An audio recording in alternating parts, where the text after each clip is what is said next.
All right, how you guys doing? This is your man Bogy. So here we are in season 2, episode 25 of the CREW Afterhours. So excited about coming back to you guys here tonight. This is our second episode of 2022. So right here to my left, I have JF.E.W in the house. What's up, man? Nothing much, Bogy. Pretty excited for tonight's show. I'm here and I'm ready to game on. All right. And then we have my boy. Yo, GhostBusters Chris. What's up, guys? How That's you doing? Hey. GB in the house. So we're going to go ahead and start off this first topic here of, and this one is Halloween 3. So Halloween 3, we know Halloween franchise has been around for decades. And of course, supposedly, there is one more Halloween movie coming out for this franchise that's supposed to be Halloween's end. Yeah. That's supposed to finish off this whole trilogy. But what I want to focus on is Halloween 3, a movie that kind of doesn't fit in with the mold of the rest of the franchise. So let me give you guys a little bit of background on that, and then we're gonna go ahead and get some of the guys here, what they remember, how they enjoyed it, and just try to get a little more out of this, because for me, I have really enjoyed this particular Halloween 3. So here is the synopsis of the movie. Following up on a strange death, Dr. Chalice and Ellie, the daughter of a dead man, trace the events to a sinister toy company called Silver Shamrock, which is run by Connell Cochran, who's making a gruesome secret for his Halloween masks that will unfold on October 31st at 9 p.m. So let me get a little bit from you guys. Do you guys remember that Halloween 3? What details do you remember from it? I remember watching that movie and being so disappointed as a kid because, I had watched it. I watched the first 2, and I had watched the badass Michael Myers on his killing spree. And here we are in part 3, and I'm expecting to watch him again, and all I see is like these gooey masks exploding and shit. It was just like, whatever, man. Interesting. GB. Yeah.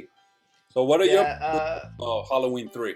Well, the last time I saw it, I was 9, so there's not much I can remember except for the masks, the kids watching it in front of the TV. There was a type of chip or something that just melted their heads. I don't know why that was supposed to happen. What was the purpose of it? But doing that and the stupid song coming up all the time and go Silver Shamrock. That just wanted me to just put one of those masks on. Oh yeah, that sound, man.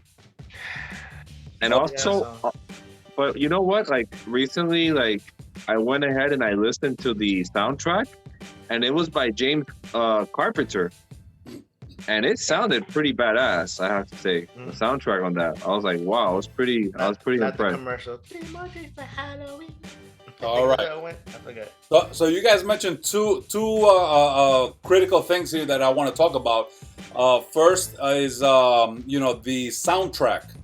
Now I will share with you guys that after watching Halloween 3 and I revisited it because I remember I did see it when I was younger, decades ago, but I did watch it last year, and I was just. I really enjoyed it. So talking about the soundtrack part of it, I'm going to go ahead and play for you guys. Hopefully it's not going to be too super loud. But let's see if you guys can remember this, which is, I think, pretty iconic. Yeah, that one. Happy, happy Halloween, Halloween, Halloween. Happy, happy Halloween, Silver Shamrock. Happy, happy Halloween, Halloween, Halloween. Happy, happy Halloween, Silver Shamrock. It's almost time, kids. The clock is ticking. Be in front of your TV sets for the Horathon. And remember the big giveaway at 9. Don't miss it. And don't forget to wear your Oh masks. man, I've The gotta clock is go. ticking. It's almost time. My brain's already melting, bro. Oh gosh, that's it. I was about to say they sound like leprechauns and it says Silver Shamrock on a Halloween day. I don't understand that part, but still. I think it was supposed to be another movie and they just put Halloween on it just to try to get a crash grab. I'm guessing. I enjoyed. I forgot the. Huh? Go ahead. No, I said I forgot the main character's name, but he was in a lot of '80s movies, and I liked him a lot during that day because he was like in Night of the Creeps, and I think he was also in this movie called Maniac Cop in the '80s. So yeah, he huh? Was he the Maniac Cop? No, he was a good guy or something. But yeah, it was he was a pretty big deal in the '80s, and he's still alive. So yeah, so the bad guy was called Conal Cochran. He was an Irish guy. So I'm just gonna finish on the first the soundtrack. So the soundtrack itself, again, after watching this movie, I've listened to the soundtrack. I would no lie, at least 30 times. Sometimes I could be at work or just driving, and the soundtrack is badass. So if you guys haven't heard it, definitely check it out. And then of course the theme here with the happy Halloween, that was based on London bridges falling down. Yep. So they were told that they needed to come up with like a catchy tune for the movie, and that's what they used, but they speeded it up. And actually the director, Tommy Lee Wallace, he's the one that actually sings the happy Halloween, but they did that speed up like chipmunks. So that's his voice. And then the voice that is actually saying, all right, little children, get ready to, that's actually him also. And part of the reason they say it was because of budgetary reasons. And also because a lot of people said that it's kind of like a radio voice, like a radio the DJ. So he actually saved them a lot of money by doing a lot of the vocals on this. So yeah, definitely the soundtrack is amazing. You guys definitely need to check it out. You can look it up on YouTube. They have like a 50 minute sound of the whole soundtrack there. Yeah, Bogy, you gotta make your own song for Halloween. Like that. What was that, GB? You gotta make your own Halloween song like that. You do all the voices, fast one, the talking. Hell yeah. I would definitely buy that movie if it was like on a VHS or something. Oh, actually, it's funny you mentioned that. Tomorrow, I'm gonna order it. I'm gonna get it on Blu-ray, and I want to have it for my collection. That's cool. The movie for me. That's how good the movie has become. And yeah, I understand when you were a kid, you were gonna see Halloween 3. That was part of the setback. What kind of like put that Halloween 3 movie down was the expectation of seeing Michael Myers. But let me give you guys a little bit of information on that. John Carpenter and Deborah Hill had an idea. Instead of traditional repetitive sequels, because at that time, you had Friday the 13th, and they had part 1, part 2, part 3, and so on. They wanted to turn Halloween into an anthology series. So each year a new film would come out that the connection to the previous film would be that it's centered only on the Halloween theme. So basically what they wanted to do was use Halloween, because Halloween is such a great holiday and topic that you can make so many horrific movies on. But of course, unfortunately, Halloween 1 and Halloween 2 with Michael Myers was so successful that, when after Halloween 3, they had to go back to the formula with Halloween 4 and continue the formula with Michael Myers and, slashing. And of course, we know that that was definitely a successful franchise because of Michael Myers. But Halloween 3, so here's a little bit more. Has generally negative critical reception and still considered by many the worst of the series. But over time, it has garnered a lot of fans. Like a cult following. And it has been considered lately a cult classic. Now, Halloween 3 has, if it had been super successful, let's say if it did very well, then there would have been that anthology series which was thought of by John Carpenter and Deborah Hill. So we would have had a whole different franchise coming out of this Halloween theme. So but yeah, unfortunately, that was part of the downfall of this movie. Yeah. What they should have done was taken the idea. Sorry, go ahead, JF. No, they kind of try to do that with Friday the 13th by creating a TV show. And yeah, I remember that. The TV show wasn't too bad, but it really had nothing to do with Jason. And the thing is that for the Friday the 13th series, it really worked having Jason come back every other year. He was just like, you were cheering for him on the big screen. Kind of like the thing with Michael Myers, I kind of wanted to see that too.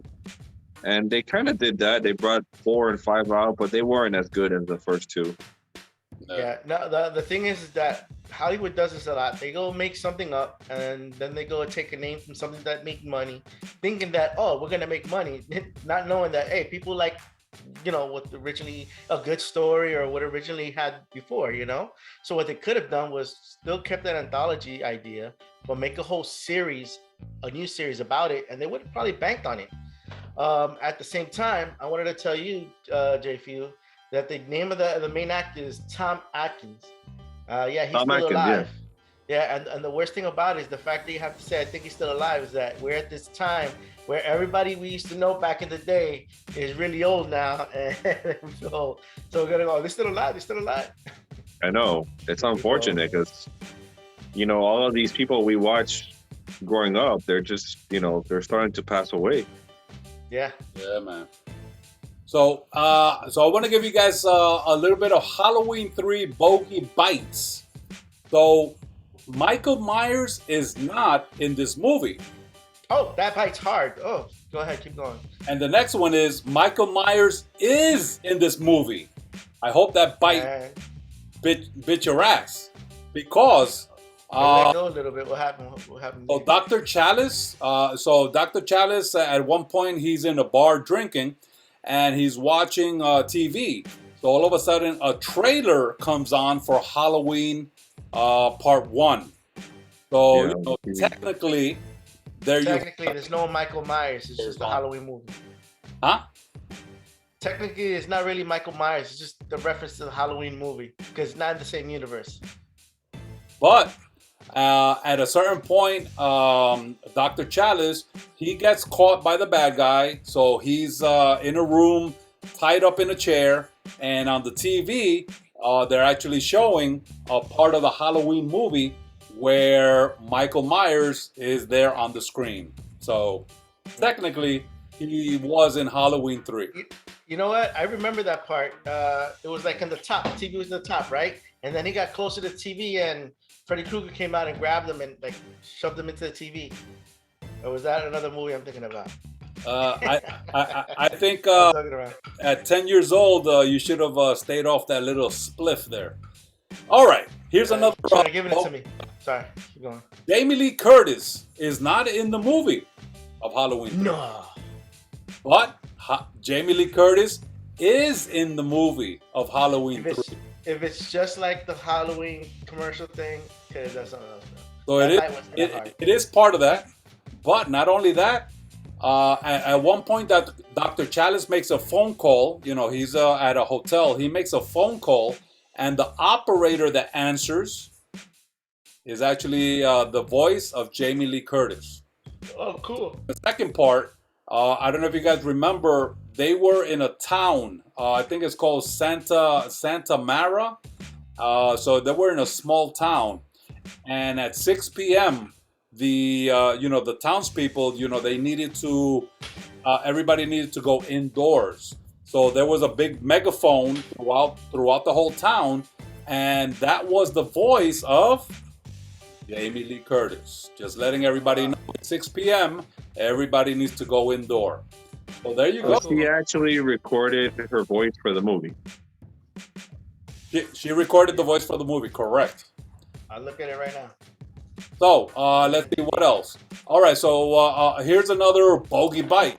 So Dick Warlock played Michael Myers in Halloween 2, and in Halloween 3, he is one of the robot assassins.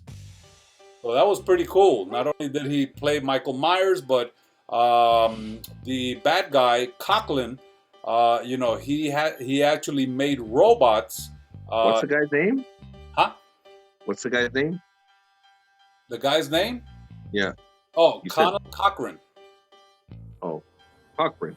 Yeah. You gotta stop. You gotta keep that dirty mouth. It flows out of Bogey's mouth naturally. I don't know.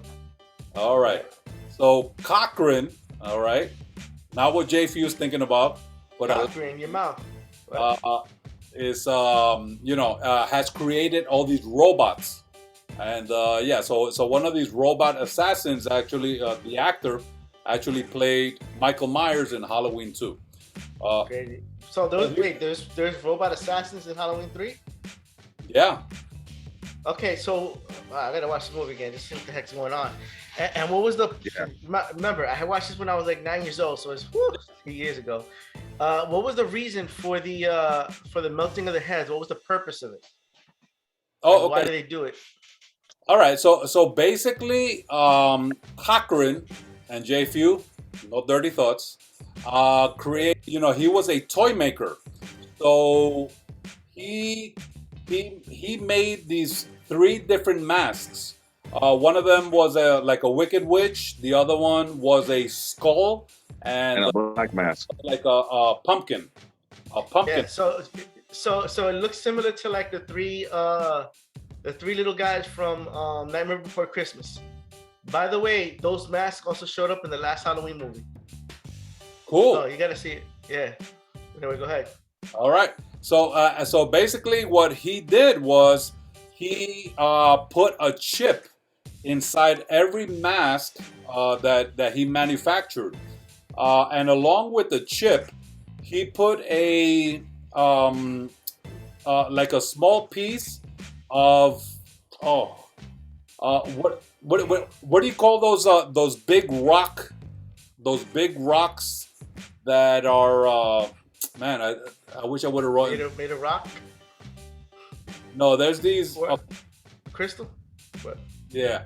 So anyway, if I remember, I'll mention that. But he put these little rocks that supposedly have powers in them, and basically, he wanted to kill off children. I mean, this is really ironic if you think about it. So basically, the commercial was, to get the hype. So so he wanted to get the kids because at 9 p.m. On October 31st, he wanted all the kids to be in front of the TV so he can send this signal through the TV the way it was flashing, and that would have triggered the chip inside each one of those masks. And those masks supposedly would go ahead and throw like a ray in them, and then bugs would start to come out of them after they, as they're dying. That's for added effect. But yeah, demonic. All his stuff would have been sold to kids, and all the kids died. That guy would have gone straight to jail or killed right away. All right. Well, okay. Probably do the same thing. I'm just saying. What the movie's about. So here's another tidbit for you guys. Another bogey bite. To promote the movie, the masks in the movie were sold in stores using the original molds. So just the way you see them in the movies. I mean, usually you see things in a movie, and when they sell them in the store, they don't look as good. Yeah. But made by somebody else. That's why. The masks were actually made from the actual molds, just like the kids had in the movie themselves. So basically, real quick, I'm sorry to keep Yeah. breaking you. So basically, as a cosplayer or collector, that's literally a prop replica of the movie, which Yes. has been a good collection to have. Yes. And I watched That prop. behind the scenes and a documentary on it, so this is all great information, that they were talking about. Here's another tidbit. So Dr. Chad's ex-wife, Linda, in the movie, was also in Halloween 1 as a character. So that same actress was in Halloween 1. She played a role called Annie. She was in Halloween 3, playing the role of Linda as Dr. Chalice's ex-wife. So that was pretty cool. Yeah, and he got killed in part 1. What happened? And he got killed in part 1. She was the one that got choked out in the car by Michael. Who was that? Annie. Oh, okay. Also, okay. Yeah. So she played the ex-wife in part 3. Let's see what else. There were many endings that were made, including one showing the kids actually dying at the end, but they went ahead and cut that out. So they kind of left it up to the viewer's mind what happened, if it happened. Because it wasn't a Stephen King movie, that's why. So really, because the last scene, I'll kind of try to refresh you guys, was Dr. Chalice getting on the phone, and he was calling the 3 TV stations. At that point, there were 3 main TV stations that were playing these commercials, and he was trying to stop him before 9 p.m. hit. And he's like, he got one TV station to cancel it, the second TV station to cancel it, and he's talking to the third one, and they're not believing him, they're not listening to him, and then he's like, no. Cut. It was left up to your imagination. Did he, get them on time to cut off that last commercial, or did all the kiddies?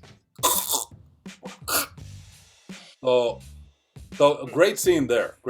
I wonder if you can see the other scenes in an uncut Blu-ray or something, deleted scenes or something. Alternative endings. The most I've seen, because they have regular Blu-ray, and then they do have special edition ones that cost $75. I haven't seen much of that, but I'll tell you this. Actually, when they caught up with that actor, they asked him, so did the children die? So that the actor said, according to him, he was able to go ahead and he felt, even though of course it was never filmed, he felt that he convinced the third news channel to stop the commercial, and none of the kids, there were no kids that died. So that was his take. But as an actor, playing that role, so that was pretty interesting. The next tidbit: orange juice was used like blood for the Cochrane henchmen. So again, so Cochrane, JF.E.W, no dirty mind. He created his robots, and of course they did not have blood. But they do have like grease or oil or something like that. Oil liquid in them. So what they actually used as what those robots were using for lubrication and all that was orange juice. So you'll see a lot of orange coming out when some of these robots are getting killed. I hope you don't see a lot of orange coming out because you're doing this. Yeah. And basically this movie was witchcraft meets computer age. So it's pretty cool. There's a few cool YouTube videos out there that give a little more in depth on this. Now, aside from all the negative remarks, and even Siskel and Ebert, they gave it thumbs down, and they hated it. But over the years, here's some remarks that fans have left. First one, very underrated. Next one, entertaining as a standalone movie. Now, even the director said, you know what? If we would have taken the word Halloween out of this and just left the title, which was Season of the Witch, it probably would have been a great movie, a memorable movie. Yeah, exactly. It would have been better. Yeah. People were expecting Michael Myers, and they said, nope, sorry, don't like this. But unfortunately, fans talk, and with all the disappointing and all that disappointment of Michael Myers not being in it, that already pushed it down. But I challenge you guys and everybody watching here, watch Halloween 3. Forget about Michael Myers. Forget about killing and the knife slashing and all that. Watch it for what it is. And you might actually find enjoyment, in it as a standalone movie. Here's another quote. An interesting story, although there was no reason to associate it with the Halloween franchise. True. Another quote. Intriguing and suspenseful sequel about a complex conspiracy that involves Halloween masks and a bizarre factory. Another one. Silly, cheesy, messy, but really not that bad. Another one. A good film tarnished by being part of the Halloween series. And the last one I got you guys for here. Bugs, lasers, cults, microchips, Stonehenge. Oh, there we go, Stonehenge. Rocks from Stonehenge. Yeah, so that was the rocks. They were, just taking off like little pieces of Stonehenge that they had stolen. They actually stole one of them, and they were putting them in there because supposedly they were supposed to be magical powers. And that October 31st, all the planets were aligned. And that's what made this kind of like, this witchcraft, mystical thing that was about to happen. So anyway, let's see. Robots, witches. What can go wrong with all these kind of things? So, but where are the witches though? Is this because of the powers of the stone? I guess the stone enhanced the. Yeah, I guess the stone enhances the. I'm being technical. Sorry. The stone enhances the properties of it. They're using like dust in it. Yeah. Are enhancing the signal to make it even stronger for whatever to happen. Bugs and stuff to be created in the brain, in the head and stuff. But yeah. Exactly. So as for is there a witch in this? No, there's not a witch. But witches. What do they do? They have mystical powers and they deal with. The devil and a lot of that crazy and magic and the supernatural. There you go. So yeah, man. Listen. So I'm gonna be ordering the Blu-ray, and I can't wait to watch it again in like really high def. And again, I'm just enjoying it for what it is. So I would say if you guys have an opportunity to watch it to watch it again, definitely check it out. And then share, let me know. Let me know what you guys thought about it. Again, as a standalone type movie. Again, the soundtrack, man. Hey, JF.E.W just mentioned it. The soundtrack, pretty awesome, bro. So, all right. So, any last thoughts from you guys?